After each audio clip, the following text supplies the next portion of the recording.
I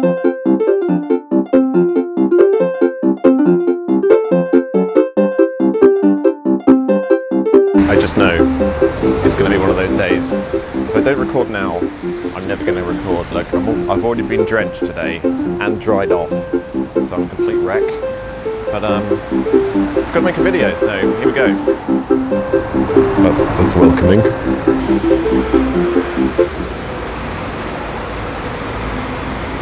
Actually, he looks worse than me, so that's fine. Wolfgang Amadeus Mozart. It occurred to me, I wasn't thinking about it directly. It was one of those things where I was researching two completely different things at two completely different times, and then a little bit of logic joined together. And I think it's quite interesting, so I wanted to share it with you. I was both thinking about the takeover of the Independent. Well, not the takeover, but you know what I mean, the changing of hands and who owns the Independent. I was also thinking again about some really old news when there was a miniature crash in the financial system in terms of the currency market, if you remember that. They called it like a micro crash or something. It wasn't too long ago, I can't remember when.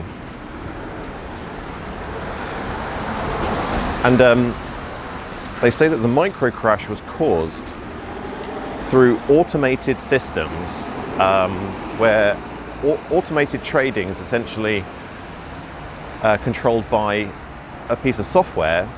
So it monitors the news, it monitors like keywords in news articles in various countries or whatever, and it can therefore predict behavior, and it buys or sells off currency depending on what it predicts is going to be happening. But of course now we have ourselves in a situation where obviously the main newspapers and all the media are essentially just like it is in America. In this country, especially the newspapers, they're all owned by, you know, a small subset of people, like big businessmen and stuff like Rupert Murdoch. And it got me to thinking that in terms of like shocking news articles about the financial affairs of the UK, what is more lucrative in terms of manipulating the currency markets? Is it good news or bad news? So is there more profit to be had in the manipulation of the different rates, the sudden drops or sudden spikes that are caused by things like, oh, Britain's doing great, the economy is recovering, or Britain's doing really, really bad and the economy is stuffed? What makes them more money on the trading market? I think, I don't know, but I'm pretty sure that it's bad news. Bad news is more shocking, it drives more fear, and therefore drives more activity on the markets.